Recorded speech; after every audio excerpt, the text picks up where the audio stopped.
All right, so this next one is my twist on the pasta al limone, except I'm adding cauliflower and it hits all the right notes. So first, we're gonna toast up some garlicky breadcrumbs. So I'm gonna turn the heat on, add a drizzle of olive oil, and maybe 1 teaspoon of butter. I'm gonna move the butter around, let it get nice and melty, spread it all over the pan.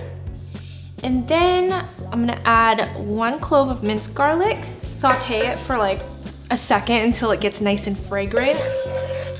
And then I'll add a 1/4 cup of panko breadcrumbs. Now this step is kind of an extra step. It's definitely optional, but I just love the crunchiness that it adds to a rather plain pasta. Trust me, it'll take it to new heights. So I'm just gonna toast it up for maybe a minute, just until it gets nice and golden brown. Keep the breadcrumbs moving. Definitely make sure to keep the breadcrumbs moving so you don't risk burning it. I smell the garlic in there. It's gonna be so good.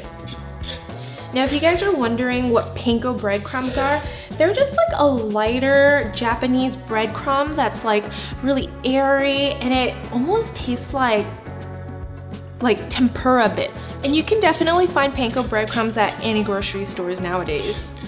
All right, so it's looking nice and golden brown. So this looks good to remove. So we're gonna use this as a garnish later, and it'll add a nice crispity crunch to our pasta. So for this recipe, you can choose to roast your cauliflower in the oven ahead of time, or you can do it directly in the pan. Since I'm more of like a one pot type of gal, I'm gonna do it in this pan. So I'm gonna heat the pan up to medium-high heat, let it get nice and hot, and then I'm gonna drizzle some olive oil. I'm gonna let the oil get nice and hot, but here I have a small head of cauliflower. We're using a whole head of cauliflower here, and I've already cut it into small pieces, just like 1-inch pieces like this, just so it cooks evenly. So once this gets hot, I'm gonna pour the whole thing into this pan. Now when you're making this and you're pan roasting it, it's really important to find like the biggest pan or pot that you have with a lot of surface area so that the cauliflower can brown beautifully. All right, our olive oil looks ready, so now I'm just gonna drop in the cauliflower. Season it with a little bit of salt, and then every so often I'll just give it a quick stir. This process takes about 10 minutes, but if you want it to cook faster, you can pour in like 2 tablespoons of water, close the lid so it creates a steam, and then finish roasting it. But I'm just gonna let it go because I like it kind of more on the al dente side. So cauliflower has had its moment for the past few years now, but I feel like we're always using the same old type of recipe. So this one is a really fun way to integrate a whole head of cauliflower into an everyday weeknight meal. You can already see those beautiful charred roasted marks on the cauliflower, which means extra flavor. It's gonna be so good. This is looking beautiful. So now I'm gonna make some room for all the next ingredients. So I have a little well in the middle. Now I'm gonna add the rest of our garlic that I've already minced, some butter, mix it all together, nice and melty. I'm gonna add a zest of a whole lemon and the lemon juice. At this point, make sure your heat is on low, or if it's like really hot, just go ahead and turn it off. We'll turn it back on in just a minute. So I'm adding lemon zest to really punch up that lemon flavor so it shines through once we make our sauce. Juice from half a lemon, or you can use a whole lemon if you like your stuff pretty tangy. And then my trick for pasta sauce, instead of using heavy cream, I always like using cream cheese, just a little bit. Melt it. Now we can crank the heat back up to medium, and then to make sure that it combines and makes a beautiful sauce, I'm gonna add half a cup of our pasta water.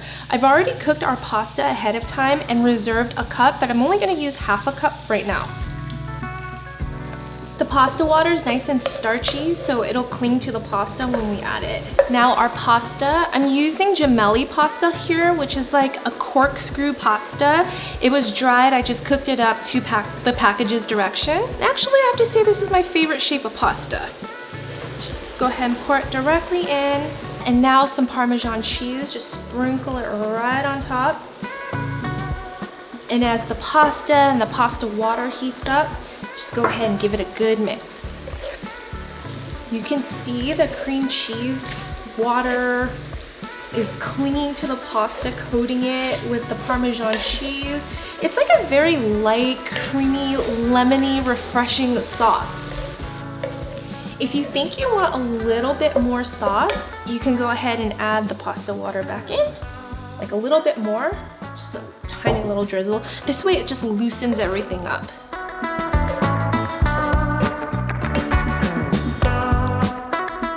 So always give it a quick taste just to see if maybe you do want to add a little bit more lemon juice. I definitely get the citrus notes from the lemon zest, but I think it could be a little tangier. Go ahead and squeeze it right in. And I know this looks super simple, but trust me, when we garnish it with the breadcrumbs, it's gonna be like your new favorite weeknight pasta, I promise. Beautiful. Let's go ahead and plate this. I'm gonna call this our Lemony cauliflower pasta.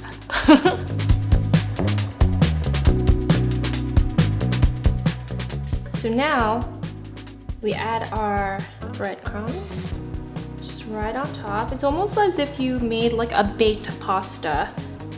I like sprinkling on a lot. And then to give it some color, we have some chopped parsley. You can definitely use some basil as well. Any type of Italian herb would go really well with this. And if you want a hint of spiciness, you can always add some red chili peppers. And that right there is a pretty delicious vegetarian meal. Let's give it a try. Let's get some pasta and then our cauliflower. I got our crunchy bits of panko on there, a little bit of everything.